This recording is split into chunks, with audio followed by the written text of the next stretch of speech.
No one can prove guilty unless convicted by the court. ఏదైతే కేరళలో Deepak bus issue జరిగిందో, సో ఒక అమ్మాయి ఒక పర్సన్ మీద ఒక ఎలిగేషన్ వేసి సో ఆయన చనిపోవడానికి అది దారి తీసిందో, అది ఫేక్ ఎలిగేషన్ అవ్వచ్చు, లేకుంటే దాంట్లో నిజం ఉండొచ్చు, దాన్ని కాసేపు పక్కన పెడితే ఏదైతే జరిగిందో సో ఆ జరిగిన స్టేట్కి సంబంధించిన హీరోనే తీసిన సినిమాలో చెప్పిన మాట, no one can proven guilty unless convicted by the court. న్యాయస్థానాల్ని నమ్ముకొని బతుకుతున్న సొసైటీలో సో అన్ఫార్చునేట్లీ ట్రయల్ అంతా సోషల్ మీడియాలోనే జరుగుతూ ఉంటుంది. అది ఏ విషయమైనా అవ్వచ్చు. పాలిటిక్స్కి సంబంధించిన విషయాలన్నీ ట్రయల్ అంతా మీడియాలో ఎలా జరుగుతుంటుందో సో ఇలాంటి సిచ్యువేషన్కి సంబంధించిన ట్రయల్ అంతా సో సోషల్ మీడియాలో జరుగుతూ ఉంటుంది. సో సోషల్ మీడియాలో తీర్పులు ఇచ్చేస్తూ ఉంటారు, వీడు చేసిన తప్పు, వీడు చేసిన తప్పు, వీడు చేసిన తప్పు, యాక్చువల్గా అక్కడ అబ్బాయి కదా ఉంది, వాడు చేసిన తప్పు తప్పు తప్పు అని చెప్పి చూస్తుంటారు. ఎందుకంటే మనం ఆ రీల్లో ఆ అమ్మాయి వ్లాగర్. సో అండ్ నెక్స్ట్ వచ్చేసరికి ఆ అమ్మాయి సోషల్ మీడియాలో 10,000 మంది ఫాలోవర్స్ ఉన్నారు. So consultant, psychologist, so commerce lecturer, so తను ట్రావెలర్, సో అన్నీ పెట్టుకున్నారు తను మేబీ తన ఇన్స్టాగ్రామ్లో అలాగే కనిపించింది. సో ఆ అమ్మాయి కేరళలో బస్ ఎక్కినప్పుడు ఇంకొక పర్సన్ 42 years ఉన్న ఒక దీపక్ అనే పర్సన్, ఒక టెక్స్టైల్ కంపెనీలో ఉద్యోగం చేస్తున్న ఒక పర్సన్, మేబీ పెళ్ళి అయి ఉండొచ్చు, సో వాళ్ళ ఇంట్లో వాళ్ళు ఉండొచ్చు, సో తను రోజు వెళ్ళే పనులకే తను వెళ్తూ ఉండొచ్చు. ఓకేనా, ఎప్పుడు ఎలాంటి సిచ్యువేషన్స్లో కానీ ఇలాంటి సిచ్యువేషన్స్ మేబీ ఫేస్ చేసి ఉండకపోవచ్చు, చేసి ఉండొచ్చు. ఇప్పుడు ఆ అమ్మాయి చెప్తున్న మాటలో నిజం ఉందా లేదా అనేది కాసేపు పక్కన పెడితే, అతను తప్పు చేశాడా లేదా అనేది కూడా కాసేపు పక్కన పెడితే, ఆ ఎలిగేషన్ పాస్ చేసిన తర్వాత ఆ అమ్మాయి దాన్ని మేబీ ఆ అమ్మాయి ట్రావెల్ బ్లాగ్ చేసుకుంటూ ఉండొచ్చు. సో ట్రావెల్ బ్లాగ్ చేసుకుంటూ ఆ బ్లాగ్ చూసినంత వరకు సో మేబీ ఆయన దిగుతున్న రష్లో సో ఆ అమ్మాయికి టచ్ అయ్యాడు. సో ఆ టచ్ అయిన సంగతి ఆ అమ్మాయి ఒక క్లిప్ని మాత్రమే సో వీడియో ప్లేస్ చేసి ఇతను ఇలా టచ్ చేశాడు నన్ను అని చెప్పి ఆ అమ్మాయి పెట్టింది. అది పెట్టిన తర్వాత ఫ్రైడే రోజు పెట్టింది. సో అది సాటర్డే, సండే అది వైరల్ అయిపోయి వాళ్ళ కుటుంబ సభ్యులకి వెళ్ళిపోయి సో ఆయన కూడా అది చూసి దాని తర్వాత ఆయన కూడా చాలా మనస్తాపం చెంది ఆయన కూడా దాని తర్వాత చాలా మాటలు మాట్లాడిన తరువాత సో నేను అలా ఎందుకు చేస్తాను, నేను అలాంటి వాడిని కాదు, నేను ఎప్పటి నుంచో అలా బస్సులో ట్రావెల్ చేస్తుంటాను అండ్ నా గురించి చాలా మందికి తెలుసు, నా చుట్టుపక్కల వాళ్ళందరికీ తెలుసు, నా ఫ్రెండ్స్కి తెలుసు, నేనేంటో నా తల్లిదండ్రులకు కూడా తెలుసు. బట్ అన్ఫార్చునేట్లీ ఒక వ్యక్తి తనకు వ్యూస్ కోసం, తన పాపులారిటీ కోసం, తన ఫాలోవర్స్ని పెంచుకోవడం కోసం సో నా మీద ఇలాంటి ఎలిగేషన్ పాస్ చేసింది, నా వల్ల నా తల్లిదండ్రులు ఇలాంటి సిచ్యువేషన్ ఫేస్ చేయాల్సి వస్తుంది అని చెప్పి ఆయన చనిపోయాడు, ఆత్మహత్య చేసుకొని చనిపోయాడు. సో దాని తర్వాత కేసులు ఫస్ట్ పోలీసులు దాన్ని నార్మల్ కేసు కింద ట్రీట్ చేశారు. దాని తర్వాత ఇష్యూస్ అంతా తెలిసిన తర్వాత సో ఆ అమ్మాయి తనని ఆత్మహత్య చేసుకోవడం కోసం ప్రేరేపించింది అనే దాని మీద సో ఆ అమ్మాయి మీద కూడా కేసు ఫైల్ చేశారు. మేబీ ఎలా జరుగుతుంది ఏంటి అనేది పక్కన పెడితే, తను వచ్చేసరికి ఎవరైతే ఆ అమ్మాయి ఉన్నారో సో ఆ అమ్మాయి వచ్చేసరికి విక్టిమ్ అని తను ప్రొజెక్ట్ చేసుకుంటే unless convicted by the court. So మనం అలాగే అనుకోవాలి సో అట్ ప్రెసెంట్. సో ఎందుకంటే ఆ అమ్మాయి ఇన్స్టాగ్రామ్లో ఆ వీడియో పెట్టిన దాని కింద చాలా కామెంట్స్ ఉన్నాయి. కొన్ని కామెంట్స్ ఆయనకి సపోర్ట్గా ఉన్నాయి, కొన్ని కామెంట్స్ ఆయనకి ఎగెనెస్ట్గా ఉన్నాయి, అండ్ కొన్ని కామెంట్స్ ఆ అమ్మాయి కావాలనే చేసింది అనేలాగా కూడా ఉన్నాయి. సో రకరకాల కామెంట్స్ ఉన్నాయి. సో రకరకాల మనుషులు ఉంటారు, చెప్పాను కదా. సోషల్ మీడియాలోనే ఆ కామెంట్ బాక్స్లోనే ట్రయల్ మొత్తం జరిగిపోయింది. 10,000 మంది దగ్గర ఫాలోవర్స్ ఉన్న ఆ అమ్మాయికి ఆ వీడియో పెడితే దగ్గర 23 లక్షల మంది చూశారు ఆ వీడియోని. 23 లక్షల మంది చూశారు. ఇంకా వేరే చోట్ల కూడా మొత్తం కలుపుకుంటే దగ్గర ఒక 50 లక్షల మంది చూస్తుంటారు ఆ రీల్. ఆ అమ్మాయి వీడియోని రకరకాల ప్లాట్ఫామ్స్లో దగ్గర 50 లక్షల మంది చూస్తుంటారు. సో 50 లక్షల మంది చూసిన వాళ్ళలో మెజారిటీ అతను చేసిన తప్పు అని చెప్పిన వాళ్ళు ఉంటారు. వెంటనే అసలు ఇంకా మూడో మాట లేదు, అతనికి ఉరి తీసేయాలి, అతన్ని ఎన్కౌంటర్ చేసేయాలి, ఇలాంటివి ఎక్కువైపోయాయి, ఇలాంటి అగాచాలు ఎక్కువైపోయాయని చెప్పే వాళ్ళు ఉంటారు. సో తెలియకుండా కూడా ఏ మాట కూడా అసలు ముందు ఏం జరిగింది వెనక ఏం జరిగింది కనీసం చూడకుండా బ్లూ టిక్ ఉన్న ప్రతి ఒక్కరు కూడా సో వాళ్ళు సోషల్ మీడియాలో పెట్టడం, సో ఇతన్ని అరెస్ట్ చేయాలి, ఇతనికి శిక్ష పడాలి అని చెప్పి సో కాల్డ్ సెలబ్రిటీస్ కూడా మాట్లాడడం. సో దానికి కొంతమంది సో కాల్డ్ ఫెమినిస్ట్ ముసుగులో కొంతమంది ఉంటారు. సో వాళ్ళు కూడా దాంట్లోకి ఎంటర్ అవటం, సో వాళ్ళు కూడా ఆ అమ్మాయికి సపోర్ట్ చేయటం. అసలు అక్కడ ఏం జరిగింది అనేది ఎవరికి అవసరం లేదు. అసలు ఏం జరిగింది నిజం అవసరం లేదు, ఎవ్వరికి అవసరం లేదు నిజం. ఆ అమ్మాయి అలా పెట్టింది, అది తప్పు జరిగింది, అది తప్పు జరిగిందా లేదా ఎవ్వరికి అవసరం లేదు. అతనికి శిక్ష పడిపోవాలి అంతే, బరాబర్ శిక్ష పడిపోవాలి. అతని వర్షన్ కూడా అవసరం లేదు.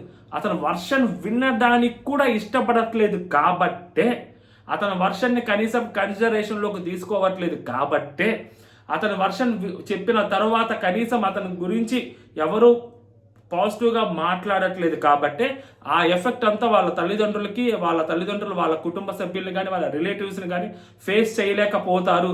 ఇంత ఏజ్ వచ్చిన తర్వాత 42 years వచ్చిన తర్వాత ఇలాంటి ఒక ఎలిగేషన్ని నేను ఫేస్ చేయాల్సి వస్తుంది అన్న థాట్లో ఆయన చనిపోయాడు.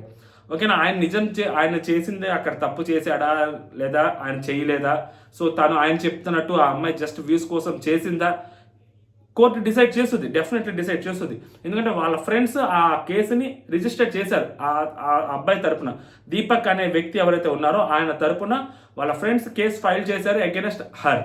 సో పోలీసులు కూడా అదే కేసు రిజిస్టర్ చేశారు, ఆ అమ్మాయి ఆత్మహత్యకు ప్రేరేపించేలాగా అమ్మాయి చేసింది అని. సో ఓవరాల్గా ఇక్కడ కన్క్లూషన్ ఏంటంటే అక్కడ ఏం జరిగిందో ఎవరికి తెలియదు. ఆ బస్సులో ఆ అమ్మాయి వ్లాగ్ చేసింది. సో కొంతమంది ఆ వ్లాగ్ని కొంచెం జాగ్రత్తగా అబ్జర్వ్ చేస్తే, సో ఆ అమ్మాయి ఆ వ్లాగ్ తీస్తున్నప్పుడు ఆయనకు క్లోజ్ వస్తుంది ఆ అమ్మాయి. ఎందుకంటే ఫుల్ బస్ రష్లో ఉంది. అది ఇంటెన్షనల్గా తగిలిందా, అన్ఇంటెన్షనల్గా చేశాడా లేదా మనకు తెలియదు. బేసిక్గా ఆ అమ్మాయి అతనికి క్లోజ్గా వస్తుంది, ఆయన వెనక్కి వస్తున్నాడు. సో దిగుతున్నప్పుడు బ్రేక్ పడి ఉండొచ్చు, సో లేకుంటే అది ముందుకి వెనక్కి కదులుతుండొచ్చు, లేకుంటే ముందు వాళ్ళు వెనక్కి దోస్తుండొచ్చు. ఏం జరిగిందో ఏమో తెలియదు. లేకుంటే కావాలనే ఆ థింగ్ని ఉపయోగించుకొని ఆయన అమ్మాయిని టచ్ చేసి ఉండొచ్చు. సో ఏదైనా జరుగుండొచ్చు. బట్ నేనేమంటానంటే ఆ అమ్మాయి పోస్ట్ చేయడంలో కూడా తప్పు లేదు. పోస్ట్ చేసిన దాని కింద కామెంట్స్ పెట్టడము, సో దాన్ని బేస్ చేసుకొని బ్లూటిక్ ఉన్న వాళ్ళు, సెలబ్రిటీస్, సో కాల్ ఫెమినిస్టులు అందరూ మాట్లాడటము అతనిదే తప్పు అని, అదేదైతే ఉందో ఎదుటి వర్షన్ వినకుండా అది చాలా పెద్ద తప్పు. సో మనని చూసింది ప్రతిదీ నిజం కాదు, అది గుర్తుపెట్టుకోవాలి. చూసింది ప్రతిదీ నిజం కాదు, సో మనకు కనిపించింది ప్రతిదీ నిజం కాదు. సో ప్రతి దానికి కూడా మన తీర్పుల్ని మనమే రాసేయకూడదు. కోర్టులు తీర్పులు చెప్తాయి. సో అప్పటి వరకు వెయిట్ చేయాలి. సో ఆ అమ్మాయి మధ్యలో వచ్చింది, ఒక అమ్మాయి ఇన్వాల్వ్ అయింది కాబట్టి ఖచ్చితంగా ఆ అబ్బాయిదే తప్పు అనే ఏదైతే సిట్యువేషన్ ఉందో, ఆ మైండ్ సెట్ ఉందో, ఆ మైండ్ సెట్లోంచి బయటికి చాలామంది రావాలి. ఇప్పుడు అతను నిజంగా తప్పు చేసి ఉంటే అతను ఆత్మహత్య చేసుకున్నా, లేకుంటే అతనికి నిజంగా శిక్ష పడి ఉండేది. సో మేబీ అతను ఆత్మహత్య చేసుకోవడం అనేది అతనికే బెటర్ ఉండేది. ఎందుకంటే అతను ఇంకెంతమందిని అలా చేసి ఉండొచ్చో తెలియదు మనకి. బట్ అతను నిజంగా తప్పు చేసి ఉండకపోతే ఆ పాపం ఎవరిది? ఆ కామెంట్స్ పెట్టిన ప్రతి ఒక్కరిది ఆ పాపంలో ఇన్వాల్వ్మెంట్ ఉందా లేదా? ఆ అమ్మాయిది ఒక్కరిదే కాదు, ఆ పాపం చాలా మందిది. సో కాల్డ్ మీడియాది, సోషల్ మీడియాది, ఇన్స్టాగ్రామ్ ఉన్న అకౌంట్లో ఉన్న ప్రతి ఒక్కరిది, ఆ వీడియో కింద ఆ అమ్మాయికి సపోర్ట్గా అతనికి అగెనిస్ట్గా కామెంట్స్ పెట్టిన ప్రతి ఒక్కరిది కదా. సో ఫేక్ ఫెమినిస్టులు అందరూ వచ్చేస్తారు అక్కడికి, బరాబర్ వచ్చేస్తారు. ఇప్పుడు నెక్స్ట్ ఏమంటారు? సో అది కానీ అగెనిస్ట్గా జరిగితే, సో ఎవరికి సంబంధించిన విషయాలు వాళ్ళు మాట్లాడుకుంటారు తప్పితే అతనికి జస్టిస్ చెయ్యాలి, అతనికి జస్టిస్ జరగాలి అని చెప్పి చాలా తక్కువ మంది మాట్లాడతారు. ఇప్పుడు ఆ అమ్మాయికి జస్టిస్ జరిగిందా అంటే, సో ఆ అమ్మాయి వీడియో పెట్టింది, అతనికి శిక్ష పడాలి, ఉరిశిక్ష చేయాలన్నారు. సో అన్ఫార్చునేట్లీ ఆయనే ఉరేసుకొని చనిపోయారు, సూసైడ్ చేసుకొని. ఆ అమ్మాయికి, సో అది నిజమైతే ఆ అమ్మాయికి జస్టిస్ జరిగినట్టే. ఒకవేళ అది అబద్ధం అయితే ఏం చేయాలి? ఇప్పుడు ఆ అమ్మాయి గురించి మనం ఏం మాట్లాడాలి? సో ఎవరైనా గట్టిగా మాట్లాడగలుగుతారా? ఆ అమ్మాయిని ఎన్కౌంటర్ చేయాలనో, లేకుంటే ఆ అమ్మాయికి ఉరిశిక్ష వేయాలనో సో ఎవరైనా మాట్లాడతారా? సో కాల్డ్ ఫెమినిస్టులు ఎవరైనా బయటకు వచ్చి మాట్లాడగలుగుతారా? సో ప్రాబ్లం ఎక్కడొచ్చిందంటే, సో అబ్బాయిని అయితే ఈజీగా జడ్జ్ చేసేస్తాం, అమ్మాయిని అయితే జడ్జ్ చేయడానికి భయపడతాం. ప్రతి సిట్యువేషన్ అంతే, ఇదేనే కాదు, సో దీపక్ సిట్యువేషన్ అనే కాదు, ఎక్కడ జరిగినా అలాగే ఉంటుంది అనమాట. సో ఒక తీర్పు ఇచ్చేస్తాం. ఆ అమ్మాయి నోట్లోంచి ఒక మాట వచ్చేసిందంటే మేబీ జరుగుండొచ్చు, లేకుంటే ఆ అమ్మాయి అంత సిగ్గు విడిచి ఎలా మాట్లాడుతుంది అనే ఒకే ఒక్క లూప్ హోల్ అడ్డం పెట్టుకొని అది నిజం అని నమ్మేస్తాం. బట్ కొంతమంది వ్యూస్ కోసం చేస్తుండొచ్చు, ఆయన పాస్ చేసినట్టు.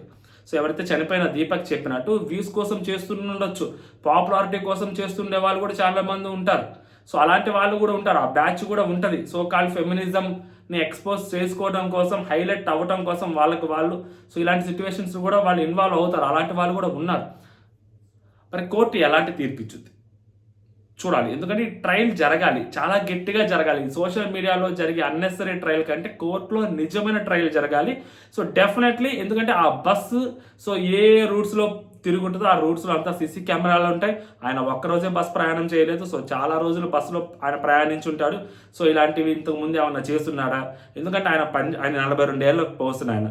సో ఆయన చాలా జీవితం చూస్తుంటాడు. సో ఆయన పనిచేస్తున్న ప్లేసెస్ అవ్వచ్చు, ఆయన రిలేటివ్స్ అవ్వచ్చు, ఆయన చదివిన కాలేజెస్ అవ్వచ్చు, లేకుంటే ఆయన వేరే చోట్ల పనిచేస్తూ ఉండొచ్చు, ఆయన చుట్టుపక్కల ఉండే ఆ సొసైటీలో ఆయనకు తెలిసిన వాళ్ళు ఉండొచ్చు. సో ఆయన బిహేవియర్ ఎలా ఉంటుంది అనేది definitely considerable, questionable. So definitely అది చూస్తారు కదా. సో అవి కూడా ఒక ఎవిడెన్స్ కింద పనికొస్తాయి కదా. సో అండ్ అదే బస్ తిరిగిన రూట్లో సీసీ కెమెరాస్ చాలా ఉంటాయి. సో ఆ సీసీ కెమెరాస్లో నిజంగా అతను అలాంటి పనులు చేస్తున్నాడా ఇంతకు ముందు ఎప్పుడైనా? సో ఇది జస్ట్ అన్ఫార్చునేట్లీ బై యాక్సిడెంట్ ఇలా జరిగిందా, ఆ రష్లో అలా జరిగిందా, అతను తప్పేమీ లేదా, సో నిజంగా లేకుంటే అతను నిజంగా అలాంటి పనులే చేస్తుంటాడా అని చెక్ చేస్తారు. ఇఫ్ ఇన్ కేస్ ఆ అమ్మాయి సైడ్ తీర్పు ఫేవర్గా వస్తే ఓకే. ఒకవేళ అమ్మాయికి సైడ్ ఫేవర్గా తీర్పు రాకపోతే ఆ అమ్మాయి అలాంటిది జస్ట్ ఆయన అలాంటి వ్యక్తి కాదు, జస్ట్ ఆ అమ్మాయి తన పాపులారిటీ కోసం తన దానికోసం సో అతన్ని ఆత్మహత్య చేసుకోవడం కోసం ప్రేరేపించింది అంటే ఏంటి సంగతి? బరాబర్ తెలియాలి కదా, చాలా తెలియాలి. ఎందుకంటే చట్టాలు అలాగే డిజైన్ చేయబడిపోయాయి. అన్ఫార్చునేట్లీ అలాగే డిజైన్ చేయబడ్డాయి చట్టాలు. ప్రాబ్లం అదొక్కటేనే కదా, చాలా చోట్ల. ఫర్ ఎగ్జాంపుల్ ఒక అమ్మాయి ఒక అబ్బాయి లవ్ చేసుకుంటే ఆ అమ్మాయి వేరే పెళ్లి చేసుకుంటూ ఆ అబ్బాయి అక్కడికి వెళ్ళి గొడవ చేస్తే ఆ అబ్బాయిని అరెస్ట్ చేస్తారు. అదే ఆ అబ్బాయి ఆ అమ్మాయి ఒక పెళ్లి ప్రేమించుకొని ఆ అబ్బాయి వేరే పెళ్లి చేసుకుంటే ఆ అమ్మాయి వచ్చి అక్కడికి వచ్చి గొడవ చేస్తే ఆ అబ్బాయిని అరెస్ట్ చేస్తారు. ఇట్లాగే ఉంటాయి సిచ్యువేషన్స్. ఇలాగే జరిగింది. అంతా అమ్మాయి వైపు చూస్తారు తప్పితే ఆ అబ్బాయి వైపు ఎవడు చూడట. ప్రాబ్లం ఉంది. సో దీన్ని మేబీ ఈ కేసు ఒక సెన్సేషన్ అవ్వాలి.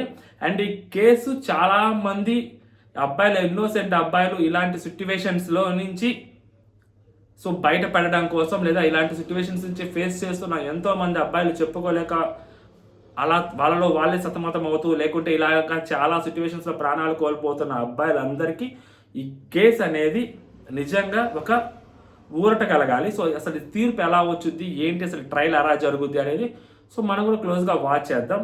సో మీ ఒపీనియన్ ఏంటంటే మీరు కామెంట్ చేయండి. సో అంటే జాహిద్.